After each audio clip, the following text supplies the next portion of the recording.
24 गांव के बीच में जिनकी मृत्यु होती थी उनकी डेड बॉडी शिला के ऊपर रखी जाती थी। यहाँ पे मंत्र द्वारा उस पे जब का छीड़ा मरा हुआ आदमी जीवित होता था।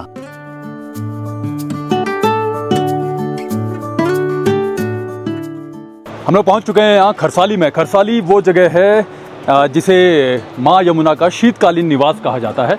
ये है प्राचीन पांडव गुफा। जब आप लाखा मंडल मंदिर से थोड़ा सा नीचे आएंगे तो यहाँ पर आपको मिलेगी ये गुफा। ये 1.25 लाख शिवलिंग की स्थापना पांडवों ने अपने हाथों से यहाँ पे की है। पांडवों ने की है। 4 युग के यहाँ पे शिवलिंग है।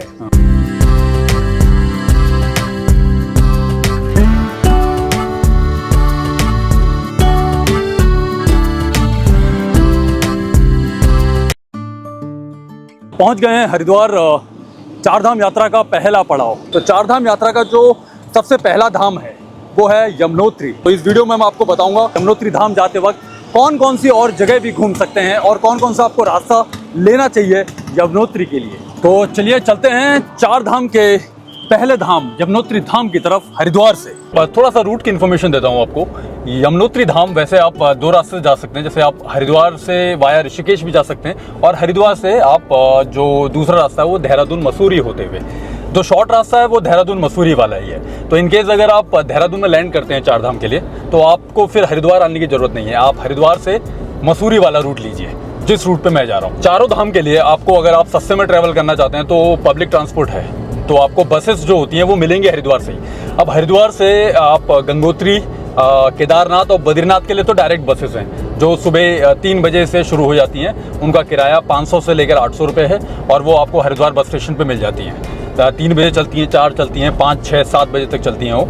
लेकिन यमुनोत्री के लिए डायरेक्ट बस नहीं है। तो यमुनोत्री का जो अगर आप यमुनोत्री की तरफ जाना चाह रहे हैं वाया बस तो आपको 2-3 बसेस बदलनी पड़ती हैं। और लेकिन अगर आप अपनी गाड़ी लेके आए हैं तो फिर आप ये रूट फॉलो कर सकते हैं जिस रूट पे मैं निकल रहा हूँ यमुनोत्री की तरफ। आज के इस सफ़र में मेरे साथ हैं 2 लोग।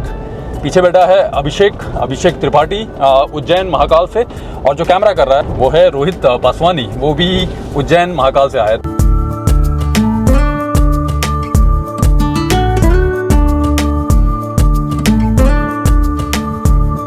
पहुंच चुके हैं मसूरी।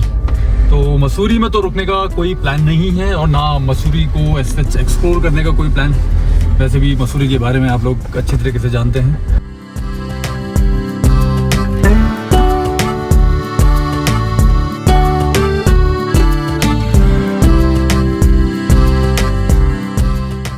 अभी ये पहुंचे हैं नैन बाग। शाम के 5:50 हो चुके हैं नैन बाग।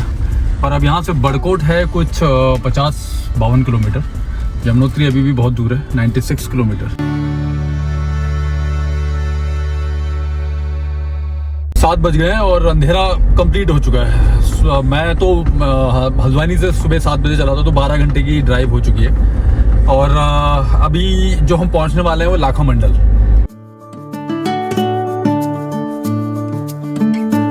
और अभी हम ये पहुंच चुके हैं लाखा मंडल चौक पे। और अब यहाँ से जो लाखा मंडल है वो 5 किलोमीटर दूर है।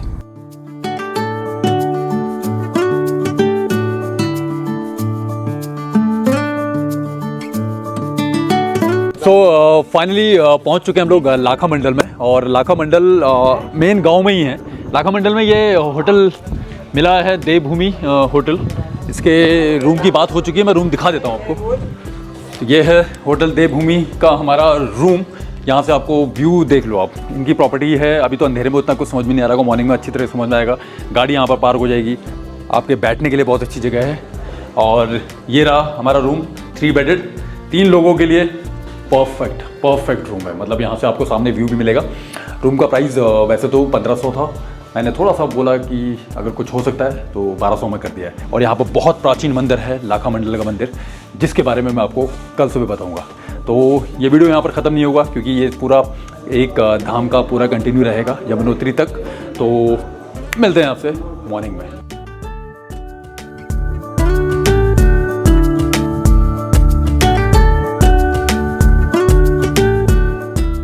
गुड मॉर्निंग फ्रॉम लाखा मंडल। तैयार हो चुके हैं हम लोग।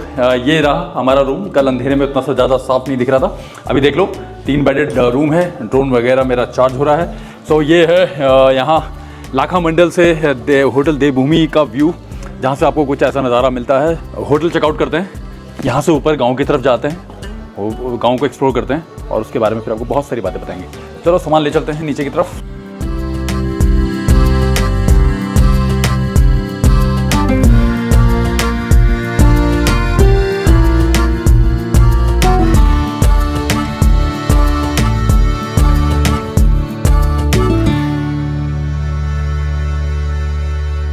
हो तो ये है लाखा मंडल। यहाँ पर गाड़ी हम लोगों ने पार्क की है।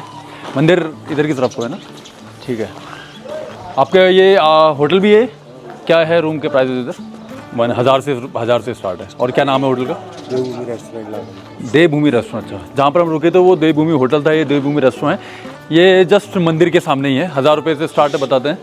और गाड़ी वगैरह आप यहाँ पार्क कर सकते हैं। आ जाओ।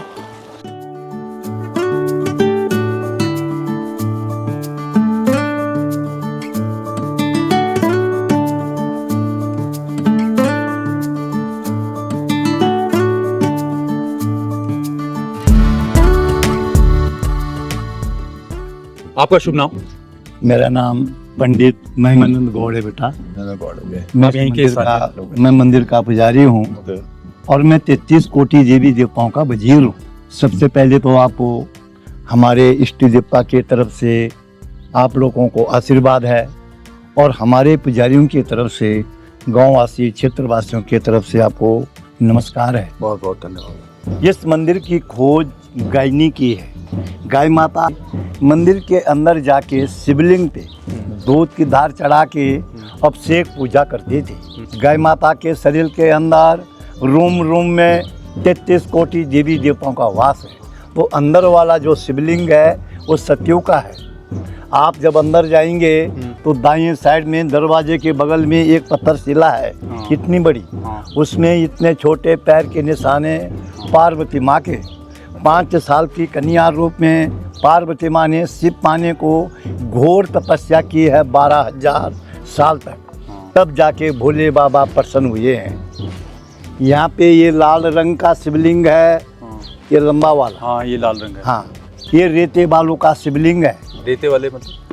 रेता जमुना जी का रेता। अच्छा, जमुना नदी में जो रेता है, रेता होता है। हाँ। ये शिवलिंग या तो लाखा मंडल के शिव मंदिर में इसकी स्थापना है, या तो सोयतबंद रामेश्वर में जब रामचंद्र जी ने श्रीलंका जाने के लिए सेतु पुल बांधा था।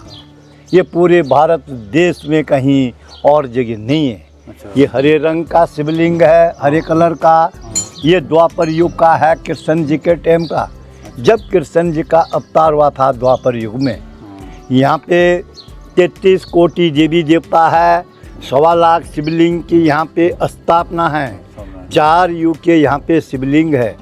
मन की इच्छा पूरी होती है, जन्म जन्म के पाप सारे खंडित होते हैं और आप लोगों की यात्रा इस भोले बाबा के दरबार से सफल होती है। 1.25 लाख शिवलिंग की स्थापना पांडवों ने अपने हाथों से यहाँ पे की है। पांडवों ने की है। 4 युग के यहाँ पे शिवलिंग है। ने पांडवों को जलाने के लिए लाख का महल बनाया, लक्षयगृह। वो ये जगह है जहाँ पे हम लोग खड़े हैं। यहाँ पे चारों तरफ ग्रिलें लगी हुई।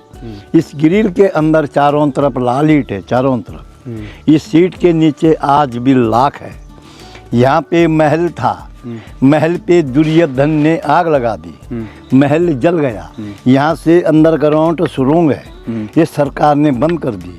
और ये सुरंग कहाँ निकलती है? नीचे सड़क पे गुफा मिली आपको। हाँ, एक जगह नीचे गुफा है। गुफा है वो। वो है पांडवों गुफा, जिसको हम लोकल भाषा में दुंदी ओडारी कहते हैं। दुंद ओडारी।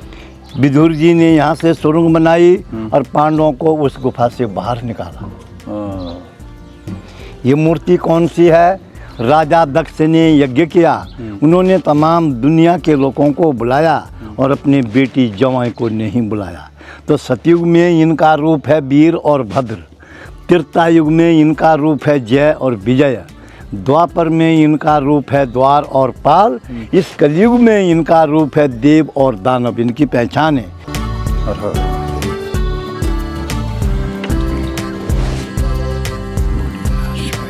ये शिवलिंग धर्मराज युधिष्ठिर महाराज ने इस शिवलिंग की स्थापना करी है। इस शिवलिंग का नाम है मड़लेश्वर महादेव के नाम से। हमारे लाखा मंडल के अंतर्गत में 24 गांव आते हैं। गांव समझ रहे हैं आप? 24 गांव के बीच में जिनकी मृत्यु होती थी उनकी डेड बॉडी शिला के ऊपर रखी जाती थी। यहाँ पे अच्छा, पुजारी अपने घर से गंगा यमुना जल लेके आते थे।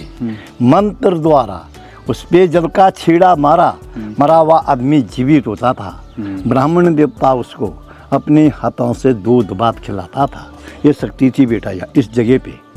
और ये 5 भाई पांडव हैं। धर्मराज युधिष्ठिर महाराज स्वयं शिवलिंग के रूप में हैं। ये भीम है, ये अर्जुन है, ये सदेव है, ये नकुल है। ये चारों भाई बड़े भाई की रक्षा कर रहे हैं कि हमारे बड़े भाई के कार्य में कोई बाधा ना पड़े। तो एक चीज़ ये पूछनी थी, जैसे गांव वाले मृत व्यक्ति को यहाँ लाते थे, तो कितनी देर के लिए वो जीवित होते थे? 5-7 मिनट के लिए, 10 मिनट के लिए, ब्राह्मणों के मंत्रों के द्वारा। ये परंपरा से चल के आया है। आज भी है ये? आज तो बेटा डेड बॉडी नहीं आती यहाँ पे, अब तो कहाँ होगा। हाँ, अब तो ये मतलब ये प्राचीन काल की जो परंपरा थी। प्राचीन काल की बात है। जो जिन्होंने इस लाखा मंडल भोले बाबा के दर्शन कर लिए हैं उनका जन्म जन्म का कल्याण हो जाता है। ये सारे मंदिर अंडरग्राउंड थे। ये 2007 में खुदाई में निकले सारे भगवान। अच्छा, 2007 में जब 7 में ये एसआई की तरफ से खुदाई हुई है। तो यहाँ पे 100 मीटर से लेकर के 200-300 मीटर तक कहीं भी खुदाई करते हैं तो आज भी यहाँ पे भगवान प्रकट होते हैं। यहाँ पे भी खोदेंगे तो यहाँ पे भी निकलेंगे। जहाँ पे नीचे आप लोग रात को रहे वहाँ पे भी खोदेंगे, वहाँ पे भी निकलेंगे। 100-200 मीटर के 300 मीटर के एरिया में भगवान ही भगवान यहाँ पे प्रकट होते हैं। पांडवों ने जब महाभारत की लड़ाई लगी है ना, तो उनके हाथों से बहुत बड़ा पाप हुआ। गुरु मारे गए हैं, मित्र लोग मारे गए हैं, माँ बहनें बेटियां मारी गई है। ओम त्र्यंबकम जजामहे सुगंधि पुष्प। और ये शिवलिंग है पारदर्शी शिवलिंग। पारदर्शी शिवलिंग का क्या मतलब है? जैसे आपस में आप लोगों का प्यार है, माता पिता बच्चों से प्यार करते हैं, तो आपका प्यार भगवान अपने अंदर समा लेता है। इसके अंदर आपका प्रतिबिंब दिख रहा है। ये आपका प्यार अपने अंदर समा लिया है।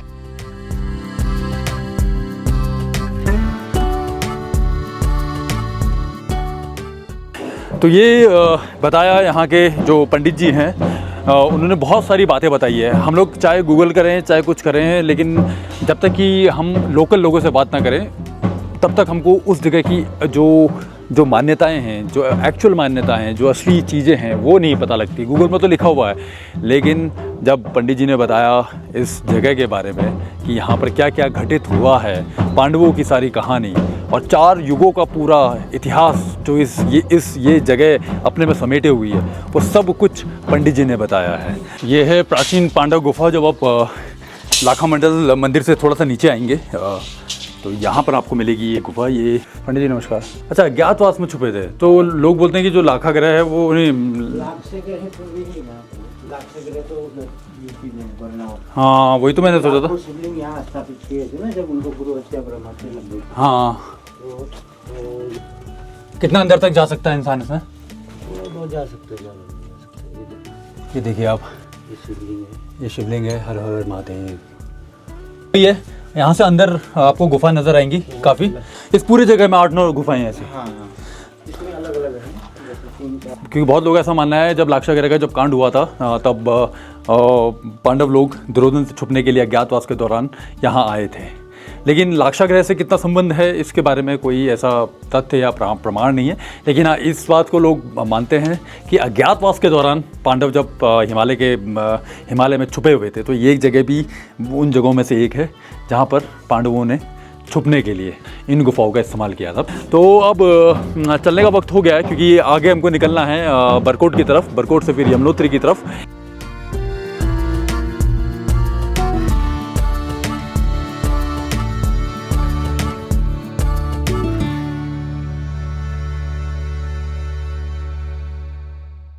लाखा मंडल के बाद अब हम लोग यमुनोत्री वादी मेन रोड पे पहुंच चुके हैं और अब चलेंगे बरकोट। यमुनोत्री की तरफ। जब आप लाखा मंडल क्रॉस करके इस मेन रोड पे आते हैं तो इसके बाद 10-11 किलोमीटर पड़ता है नौगांव, और नौगांव के बाद पड़ेगा बरकोट।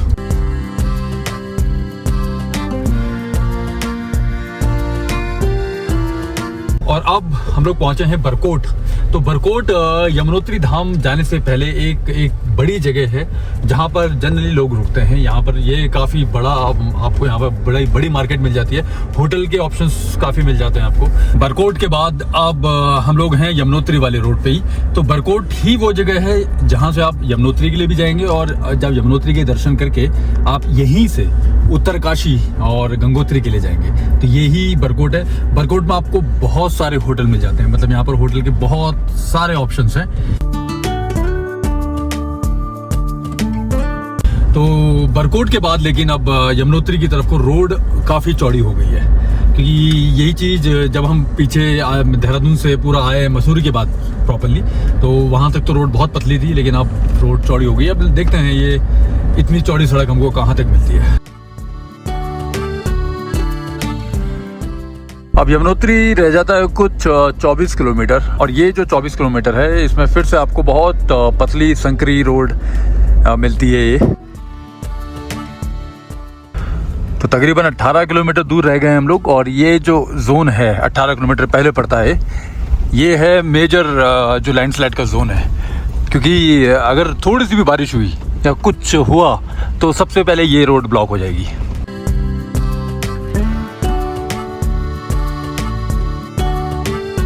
और अब पहुंचे हैं हनुमान चट्टी। हनुमान चट्टी से तकरीबन 9.5 किलोमीटर आगे है आपका यमुनोत्री धाम, और मतलब जहाँ तक गाड़ी जाती है उसके बाद तो फिर पैदल भी चलना है। और अगर आप सामने देखोगे तो हनुमान चट्टी में भी दुकानें वगैरह दिख रही हैं, यहाँ पर अभी भी खुली है। थोड़ा नीचे करके देख सकते हो आप ये। और हनुमान चट्टी में ही आपको TRH टूरिस्ट रेस्ट हाउस भी मिल जाता है।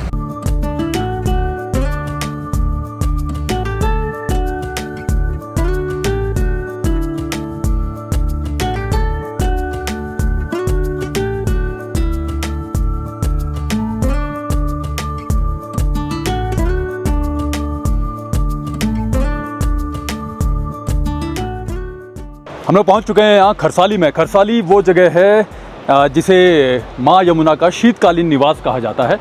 तो जब भाई दूज के बाद नवंबर में यमुनोत्री धाम के जब कपाट बंद हो जाते हैं, तो माँ यमुना की जो चांदी की उत्सव मूर्ति है डोली में उनको यहाँ लाया जाता है और यहाँ स्थापित किया जाता है 6 महीने के लिए। अब जैसे अभी 30 अप्रैल से जब कपाट खुलेंगे तो उस दिन बड़े धूमधाम से यहीं खरसाली से डोली यात्रा, माँ यमुना की जो डोली यात्रा है वो शुरू होगी, और फिर ये रास्ता लेते हुए जाएगी यमुनोत्री धाम की ओर, जो कि उधर की तरफ को है। और तकरीबन 6 किलोमीटर पैदल यात्रा होती है यमुनोत्री धाम के लिए।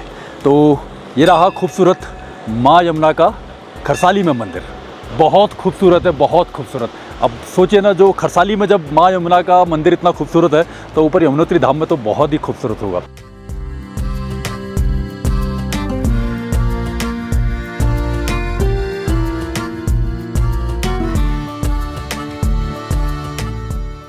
और इस खूबसूरत जगह से आगे चलते हैं उत्तरकाशी की तरफ। तो उत्तरकाशी, अगर आप यमुनोत्री धाम आ चुके हैं और फिर आपको उत्तरकाशी जाना है तो आपको फिर जो रास्ता लेना है वो बरकोट वाला लेना है। तो उसके लिए फिर हम अगले वीडियो में आपसे मिलेंगे। तो वीडियो कैसा लगा ज़रूर बताइएगा, और अब मिलते हैं उत्तरकाशी के सफ़र में यहाँ यमुनोत्री धाम से।